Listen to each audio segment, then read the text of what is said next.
This is review for rounding. Now this first part we're going to learn how to round to the nearest hundredth, which is 2 decimal places, and this is usually what you're going to be required to round to whenever you are dealing with money.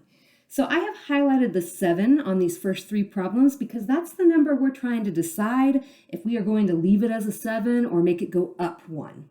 Now here's how you're supposed to round to 2 decimal places. So right now I'm trying to figure out if I leave 7 alone or change it to an 8.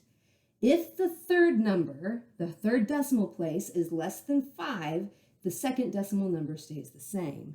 So since the number I have right after this 7 is a number that's less than 5, then the 7 stays the same. So when I round this one to 2 decimal places, it would be 4.17.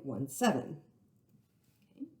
Same idea right here, but this time right after the 7, we've got a number that is more than 5. So in that situation, if that third decimal place is 5 or higher, the second decimal number goes up 1.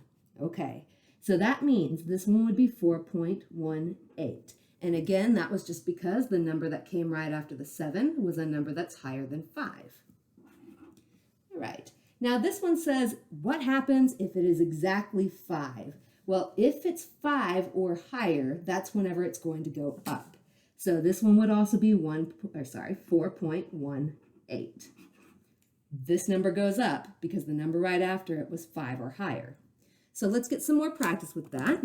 Look at number 1. I'm trying to round to 2 decimal places. That's why I have the 8 highlighted. So it's either going to stay an 8 or change to a 9. But because the number that's right after it is less than 5, it stays as an 8. So this would be 12.08 for that answer. All right, number 2. I'm trying to decide if I'm going to leave the second decimal place as a 0 or change it to 1.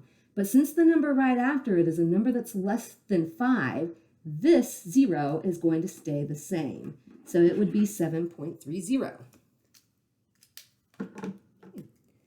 Now for 47.34, the number that comes right after that 4 is a number that's higher than 5, which means this is 47.35 when you finish rounding. And one more like that. Right after this 8 comes the number 5. If it's 5 or higher, this number goes up 1. That is 3.09. Okay, so now that we've done that with the hundredths, now we're going to round to the nearest whole number. Now the rules are basically the same thing, but you're looking at different numbers. If I want to have no decimals, I'm looking at the number that's right before the decimal number. The number that's right after it is the one that tells me if this stays or changes. Now, since the number right after the decimal on this one is a 3, that's less than 5, I would round that answer to 2. Now, for 2.8, since the 8 is higher than 5, this one would round to 3. That number goes up 1. Same thing right here, 2.5. If it's 5 or higher, then that means this number needs to go up 1. That would also be 3. So let's get a little bit more practice. I've got 84.75. Since the number right after the decimal is higher than 5, then this one goes up 1. So I've got 85 when I round. 62.39. Well, that 3 that comes right after the decimal is less than 5, so this stays as 62. And last one. I've got 17.54. Since this number is 5 or higher, that means this number needs to go up 1. And that is 18 when you round.